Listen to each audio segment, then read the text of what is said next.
할렐루야. 예, 구원론 오늘부터 8번째 주제인 한 번 구원은 영원한가, 한 번 구원은 영원한가라는 제목으로 하나님 말씀을 전하도록 하겠습니다. 이 한 번 구원은 영원한가라는 이 주제를 다루기 전에 먼저 생각해 볼 것은 제가 두 가지를 지금 생각을 했는데, 이 구원에 있어서 구원이 특별히 다른 사도들도 이제 구원에 대해서 증언을 했지만 예수님 자신이 이 구원에 대해서 우리를 구원하기 위해서 예수님이 오셨지만은 우리를 구원하기 위해서 오신 예수님께서 이 구원에 대해서 말씀할 때 다른 사람들 말은 둘째치고 구원이 쉽지 않다. 예수님이 그런 뉘앙스로 말씀을 많이 하셨습니다. 그래서 마태복음 7장에서도 나더러 주여 주여 한 자마다 다 천국에 들어가는 것이 아니요 오직 하늘에 계신 아버지의 뜻대로 행하는 자야 들어가리라, 이렇게 말씀하셨고, 누가복음 13장에서 그래서 마태복음 7장에서 많은 사람들이 그날에 많은 사람들이 주님께 와서 우리가 주의 이름으로 선지자로라고 주의 이름으로 귀신을 쫓아내고 주의 이름으로 이런 일들을 행했습니다, 이렇게 말씀했는데, 그때 주님이 그들을 보고서 내가 너희를 도무지 알지 못하니 불법을 행하는 자들아 내게서 떠나가라, 이렇게 말씀하셨고, 똑같은 뉘앙스로 누가복음 13장에서는 어떤 사람이 제자들 중에 한 사람이 예수님 구원받는 자의 수가 적으니까 이렇게 말씀하셨을 때 예수님이 애들러 가지고 직접 그래 적다 이렇게 말씀하지 않고 어떤 이 빗대어서 말씀을 합니다. 거기서도 누가복음 13장에서도 예수님이 구원받는 자의 수가 그렇게 많지 않다. 로마서에 보면 사도 바울은 그 구원받은 어떤 충만한 수가 있다고 말씀하죠. 그 수가 얼마인지 모르겠지만 어쨌든 기독교 2000년 역사, 아니 구원받은 수가 2000년 역사가 아니라 아담이 범죄한 이후부터 계속해서 구원받은 사람들은 있습니다. 그죠? 우리가 예수님이 오셔서 구원받는 일이 생긴 건 아니에요. 궁극적으로 말하면 지금 그 구원이라는 것을 말한다면 지금 죽어서 이제 그때 그 예수님 오시기 전에 특별히 그때 사실 그때 구원을 1차적으로 이제는 그 죽어서 우리 영혼이 낙원에 가는 거겠죠. 낙원에 가는 일이 구원 우리가 구원받는다는 것이 여러 면으로 나타나지만 기본적으로 우리가 죽음 이후에 육신의 장막을 벗은 이후에 낙원에 가는 것, 우리가 말하는 천국에 가는 걸 우리가 구원받는다고. 이게 구원의 전부는 아니라 구원의 어떤 한 부분이죠. 한 부분인데 어쨌든 우리가 생각할 때 그렇게 놓고 보더라도 예수님이 그냥 그것을 구원이라고 놓고 볼지라도 그 구원이 예수님이 오셔서 그때부터 구원이 시작된 거 아니고, 쉽게 말해 그 낙원에 들어가는 거는 예수님이 오시기 전부터 낙원에 가는 일들이 있었습니다. 그렇죠? 그래서 누가복음 16장에 예수님이 나사로와 거짓 나사로와 부자의 비유를 하실 때, 비유가 아니에요. 그거는 비유가 아니라 예수님이 비유라고 하지 않았어요. 실제 실명을 거명했잖아요. 그리고 부자 이름을 대지 않았어요. 부자 이름을 대면 또 복잡해지겠죠. 그 후손들이 복잡해지겠죠. 어쨌든 인류가 시작된 이래 이 낙원에 이 영들이 가는, 우리 소위 말하는 천국, 죽어서 가는 그 천국에 들어가는 일은 지옥도 있었지만 천국에 들어가는 일은 아담과 하와가 범죄한 일에 천국에 들어가는 일은 계속 있었습니다. 우리가 생각하는 낙원 천국. 그래서 대표적인 사람들이 히브리서 11장에 나오는 아벨부터 시작해서, 물론 거기에 아담의 이름은 나와 있지 않지만 아담도 천국에 갔겠죠. 왜? 그러니까 죄를 져서 죄가 있어서 천국에 못 가는 게 아니잖아요. 그러니까 회개했을 것이 하나님 앞에 복음을 들었고 회개하게 돼. 그리고 그것이 그 복음이 아담에게 하나님의 복음이 전달되었고 아담이 그 믿음이 누구에게 전달했습니까? 아벨에게 전달됐단 말이에요. 어쨌든 적어도 히브리서 11장에 나오는 그 사람들, 대표적인 사람들이지만 동일한 한 믿음을 가진 사람들은 다 낙원에 우리가 생각하는 그 천국에 쉽게 말해서 구원을 받은 거죠. 구원을. 어떤 한 부분에서. 그러나 그들이 받은 구원은 구원의 전체를 말하는 게 아닙니다. 왜냐하면 하나님의 구원의 역사에 있어서 오늘 내일 말씀드리기 못지만 어쨌든 하나님의 구원의 완성은 아직 이루어지지 않았기 때문에 구원의 완성은 뭡니까? 그 영들이 예수님 같은 부활의 몸을 입는 날이 구원의 완성. 구원의 완성. 성경에는 그래서 이제 그런 측면들을 다 고려를 해서 구원에 대해서 말씀을 하고 있어요. 어쨌든 우리가 구원에 대해서 어떻게 생각하고 있던지 간에 어쨌든 기독교 2000년뿐만 아니라 그 이전부터 구원받은 많은 영들이 많은 믿음의 사람들이 있었습니다. 그럼에도 불구하고 어쨌든 예수님이 구원받는 자의 수가 많지 않다고 했어요. 그 많지 않다는 기준이 얼마인지도 우리는 사실 모르겠지만은 어쨌든 많지 않다. 구원받는 전체 수가 많지 않다는 의미보다도 그 의미는 구원받아야 될 우리 모든 사람들은 예수 믿어서 구원받아서 우리가 이 땅에 온 것이 궁극적으로 하나님이 우리 모든 사람을 하나님의 아들들로 세우는 것이라고 했잖아요. 그래서 예수님 오시기 전에 히브리서 11장에 나오는 모든 믿음의 사람들도 사실은 그것을 믿은 겁니다. 그 약속을 믿었던 것인데 어쨌든 구원받는 자의 수가 적다는 것은 사도 바울이 말한 이방인의 충만한 수, 어떤 하나님이 어떤 정하신 얼마인지는 모르겠지만 그러나 요한 계시록에 보면은 그 계시록 7장에 그 큰 환란에서 나오는 14만 4천의 유대인의 수와 그리고 그 위에 나오는 흰옷을 입은 셀 수 없이 수많은 많은 사람들의 숫자가 나오지 않습니까? 도저히 이 수, 방언과 그 무엇으로도 셀 수 없는 그 많은 그 숫자들의 수에 대해서 예수님이 사도 요한이 그것을 봤습니다.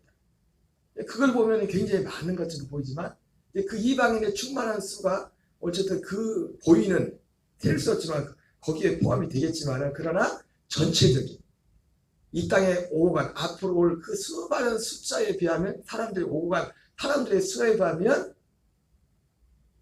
예수님이 적다고 한 것은 뭐예요? 그 많은 다 구원받아야 되는데 예수님의 목적은 하나님은 모든 사람이 구원을 받으며 진리를 하는 데 이르기를 원한다고 했는데 하나님의 그 원함에 비할 때 거기에 기준해 볼 때 구원받는 자의 수가 적다는 거죠. 전체 구원받는 자의 수가 그 계시록에 나온 것처럼 그거 볼 때는 사도 요한이 보면 너무 많은 숫자였는데 그러나 그 눈에 보이는 숫자는 그렇게 많았을지 모르겠지만 그것도 사실은 우리가 녹동에 다 해봤자 사람들 많은 것 같아요. 요즘 주공 아파트 이런 데만 가도 찾을 데가 없잖아요. 이 시골에 사람이 많아서 그렇다기보다는 이제 차를 다 많이 사셔서 그런지 같은데 어쨌든 이 조그만 녹동에 있는 사는 사람들이 한 자리에 모여도 얼마나 많게 모르겠어요. 사도 요한이 그 수를 셀 수 없는 수많은 숫자를 봤을 때는 아마 그런 느낌이었을지 모르겠지만 어쨌든 이러나 저러나 예수님이 말씀하시기를 구원받는 자의 수가 많지 않다. 적다 이렇게 말씀했다는 것은 기본적으로 오늘 한 번 구원은 영원한 가라는 구원을 받았는데 지금 이 주제 그거잖아요. 구원을 받았는데 이 구원은 영원한가? 구원을 받는 예수님이 말씀하신 구원이라는 이 주제에 있어서 구원을 받았다. 이 수도 왜냐하면 구원을 받는 것이 예수님이 좁은 문으로 들어가랬지 않습니까? 좁은 문으로 들어가라고. 생명으로 인도하는 길은 좁고 그 길이 협자가 찾는 자가 적고 멸망으로 인도하는 길은 넓어 그 길을 찾는 자가 많다. 그 길로 가는 사람들이 많다고 하면서 구원받은 자의 수가 적다고 말씀. 누가복음 13장에서도 좁은 문에 대해서 말씀합니다.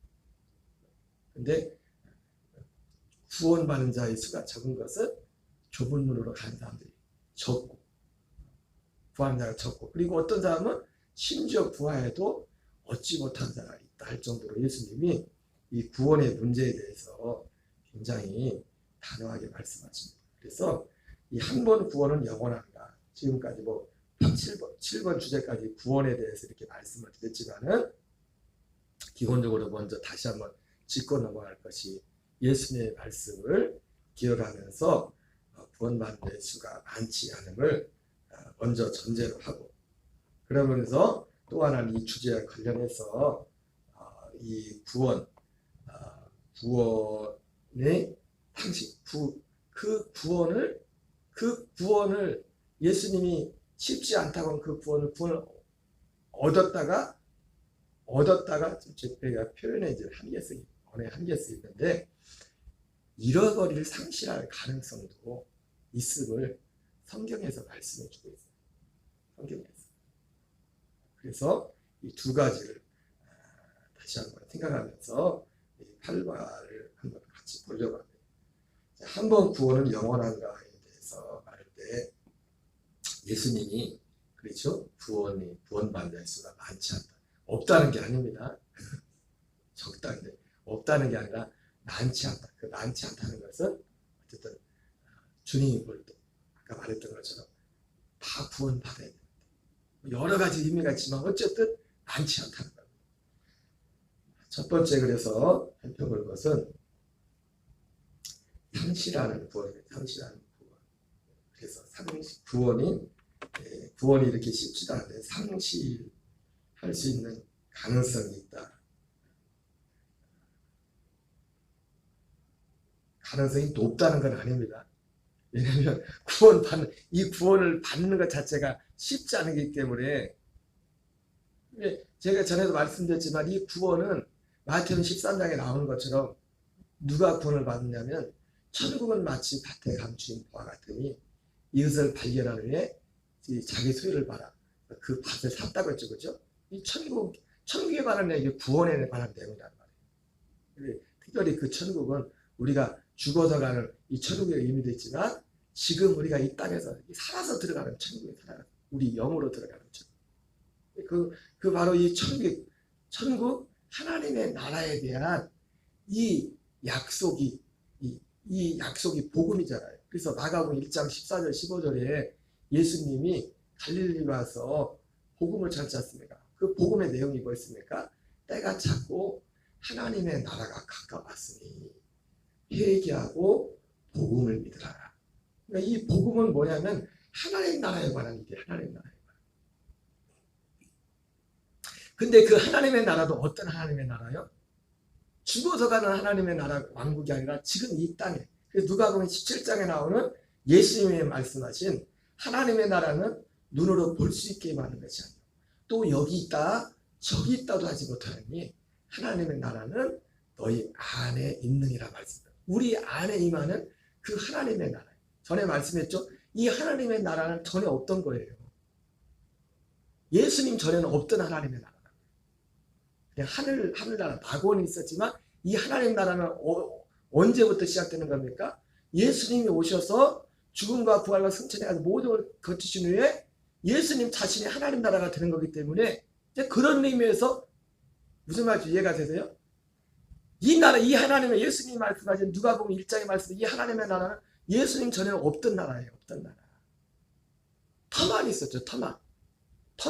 히브리서 11장에 나오는 아브라함과 이삭과 야곱이 아브라함과 이삭과 야곱이 믿었던 그 믿음이 뭐냐면 그걸 믿었단 말이에요. 히브리서 11장에 나오는 모든 믿음의 사람들이 궁극적으로 우리가 믿는 지금까지 믿은 어떤 믿음의 그런 내용들도 당연히 믿었겠지만 그것을 봐도 히브리서 기자는 그걸 그리스도의 도의 초보라고 했죠. 그런 것을 믿는 것을.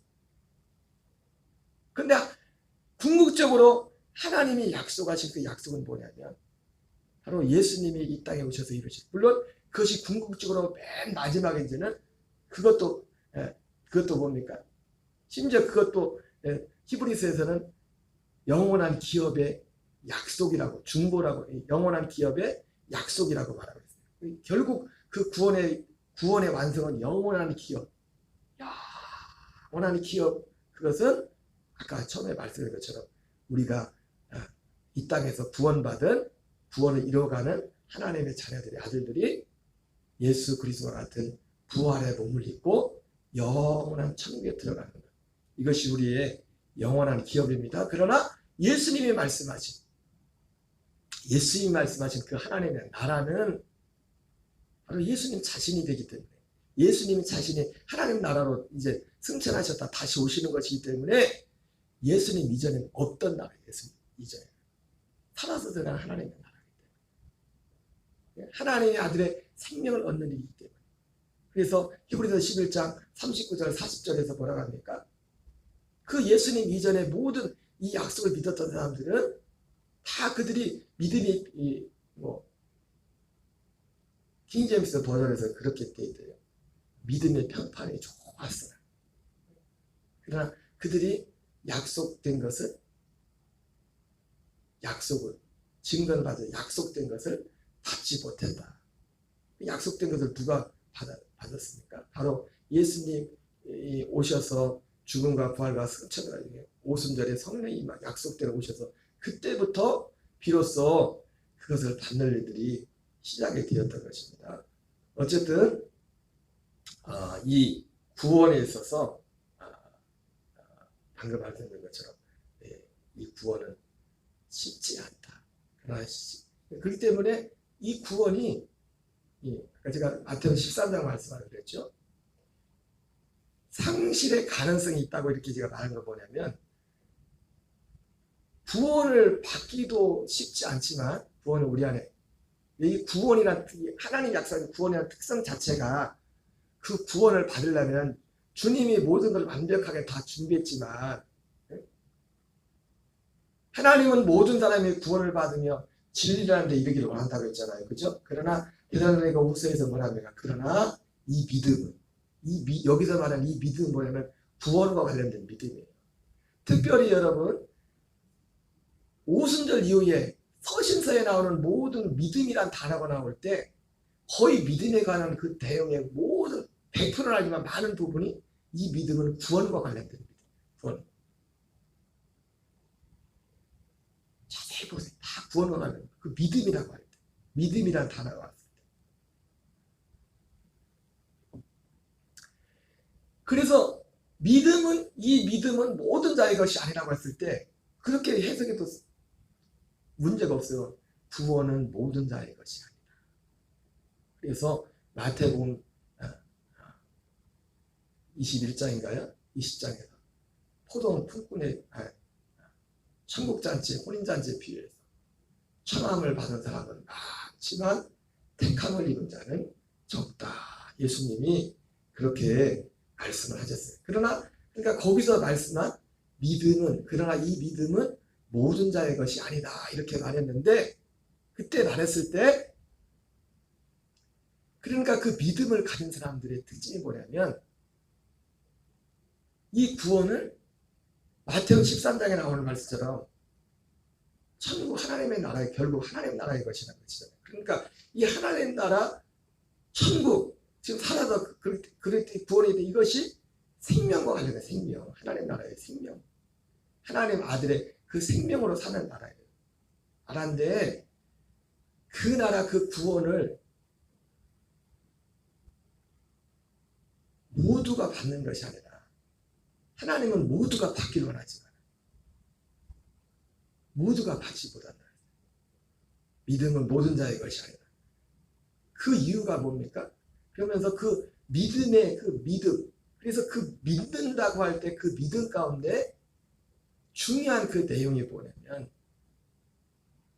그 구원의 가치를, 그 이 구원이 무엇이다, 이 구원이 무엇이다라는 그런 어떤 내용, 그 지식, 그런 지식을 또한 듣게 되죠. 이게 복음이죠.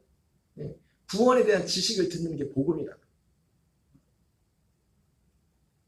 근데 그 믿음이 있다고 할 때, 그 믿음이 내용 중에 가장 중요한 게 중요한 핵심이 뭐냐면 그 믿는 바에 대한 지식, 그 지식이 있어야 됩니다. 믿음에 대한 지식. 그래서 사도 바울이 로마서 10장에서 뭐라 합니까? 유대인들이 하나님께 열심히 있었으나 자기 동족 유대인들이 구원을 받지 못했다고 했잖아요. 그 동족 유대인들이 구원을 받지 못한 이유가 올바른 지식을 하나님께 열심은 있었지만 올바른 지식을 따른 것이 아니라 했지 않습니까? 그렇게 말씀했단 말이에요. 그래서 이 올바른 지식이 있어야 되고, 그러나 올바른 지식을 들어서만 가지고는 안 됩니다. 그 올바른 지식에 대해서, 구원에 대해서 뭡니까? 믿음이 있다는 것은 마치 이 구원과 구원에 관한 지식을 밭에 감추인 보화를 발견해 가지고 자기 소유를 다 팔아서 그걸 샀다고 했지 않습니까? 그러니까 누가 그것을 팔아서 그 밭을 삽니까? 그 밭의 가치를 소중히 생각하는 사람. 그러니까 다른 걸 다 포기하고서라도, 다른 걸 다 팔아서라도 그 하나를 산다, 그 하나를. 그래서 하나님의 구원이, 하나님 약속하신 구원이 우리에게 시작될 때, 구원의 완성도 아니죠. 구원이 시작될 때, 생명을 얻게 될 때, 생명을 얻는 이 일이 예수님이 다 그 똑같은 말씀하는 겁니다. 구원을 받기도 쉽지 않지만, 그러니까 구원을 받았다고 할 때는 지금 이 생명이 되게 시작되는 거예요. 받았다고 할 때는 아무에게나 그 생명의 구원이 주어지는 게 아니라 바로 그렇게 그 구원에 대해서 같이 그 지혜에서 소중히 생각하는 그 사람에게 기본적으로 하나님이 약속하신 그 구원이 그에게 주어진단 말이에요. 그렇기 때문에 지금 구원을 상실할 수 있다 이렇게 말했을 때, 구원받은 자가, 성경에는 구원을 상실할 가능성도 있다고 말씀하고 있어요. 그럼에도 불구하고 어떤 면은 또 구원을 상실할 가능성이 높지는 않아요. 왜? 처음에 이 구원의 이 자리에 들어오는 것 자체가, 구원에 들어오는 것 자체가 이 사람의 대가를 치르고 구원을 받았기 때문에. 대가가 뭡니까? 죽는 거죠, 예수님과 함께. 지금 성경에서 말하는 이 예수님이 말씀하신 하나님의 나라, 천국을 얻는 것 자체가 기본적으로 예수님이 좁은 문이라고 했잖아요. 좁은 문으로 들어가려면, 예, 물론 우리에게는 그걸 은혜라고 하죠. 우리에게는 어떤 면에서 보면 또 쉬웠을지도 몰라요. 왜 쉬웠을까요? 하나님이 은혜로 또 이 구원받는 게 쉽다는 건 뭐냐면, 남들이 볼 때는, 예수님과 함께 죽고 남들이 볼 때는 죄에 대해 죽고 이런 세상에 대해서 이런 것들에 대해서 어떤 사람이 하나님의 은혜가 없으면 이것이 한없이 어려웠어요. 한없이 어려워, 한없이. 어떤 사람에게는 하나님의 은혜가 우리 안에 작동할 때는, 물론 궁극적으로 다 보면 그게 하나님의 은혜죠. 새벽에 예배 나오는 것이, 주일날 예배 나오는 것이 누구에게는 너무나 자연스럽고 너무나 쉬운 것일 수 있겠지만 하나님의 은혜죠. 근데 하나님의 은혜 속에는 결국 이제 우리 입장에서 볼 때 다 크게 보면 하나님의 은혜겠지만, 우리 입장에서 볼 때 하나님 앞에 예배하고 하나님 앞에 우리가 드려진 이런 것들이 너무나 자연스럽고 우리에게 쉬울 수가 있어요. 이게 하나님의 은혜죠. 근데 누군가에게는 그것이 한없이 어려웠습니다. 그런데 하나님이 우리 마음속에 주신 그 하나님의 은혜라고 친다면, 이 구원을 너무나 소중하게 생각하기 때문에, 이 구원을 위해서 치른 대가가 크기 때문에. 여러분, 대가가 있습니다. 대가 없이 지금 구원의 자리에 온 게 아니에요. 예수님이 다 이루셨지만 우리 입장에서 볼 때, 그러나 왜 대가라고 하냐면 누군가에게는 너무나 힘들기 때문에 그래요. 그렇죠. 나에게는 너무 예배하고 찬양하고 이게 너무 자연스러워. 오히려 나는 예배하고 찬양하지 않으면 너무 힘든데, 누군가에게는 예배 자리 나온 것 자체가 힘들고, 누군가에게는 쉽게 말해 세상이 더 좋은 겁니다. 누군가에는 막 세상에서 막 즐거움을 막 많이 찾는데 그 즐거움을 향해 달려가고 있는데 그게 어디로 가는지도 모르지. 우리는 그게 싫어. 그것 자체가 우리에게는 하나님의 은혜죠. 하나님의 은혜면서도 그 은혜 아래서 우리가 예전에 그렇게 사도 바울이 빌립보 3장에 말씀했던 예전에 그렇게 소중하게 생각했던 그런 것들을 배설물과 같이 여기는 그런 일이 사도 바울이 일어났던 것처럼 우리 곁에도 정도의 차이는 있지만 우리 안에도 그러한 일이 일어났어요. 그래서 이러한 과정을 통해서 우리가 이 생명, 이 구원의 자리에 왔기 때문에 그렇기 때문에 그런 의미에서 시작되는 이 구원을 진짜 우리가 그 구원의 생명에 들었으면 또 어떤 면에서는 이 구원을 상실하는 것도 쉽지는 않아요. 왜? 진짜 우리가 이 하나님이 만든 이 구원이라는 자리 자체가 그런 자리이기 때문에 그럼에도 불구하고 성경에서는 이 구원을 잃어버릴 가능성도 있음을 성경에서 말씀하고 있습니다. 그래서 오늘 서론이 좀 길어졌는데 그러면 내일 이 말씀을 하겠습니다. 그러니까 이 구원이 무엇인가에 대해서 올바로 이야기해서 구원의 과정에 대해서 그냥 우리가 없는 걸 만든 게 아닙니다. 성경에 나온 걸 가지고 그걸 먼저 그 구원의 과정을 통해서 아까 말씀드린 것처럼 구원이 쉽지 않다 했잖아요. 예수님이 말씀하신 그 구원의 모양이 무엇인가를 다시 한번 첫 번째로 그것을 한번 내일 한번 살펴보도록 하겠습니다. 우리 주기도문으로 마치겠습니다. 하늘에 계신 우리 아버지여, 이름이 거룩히 여김을 받으시오며 나라의 마옵시며 뜻이 하늘에서 이루어지는 같이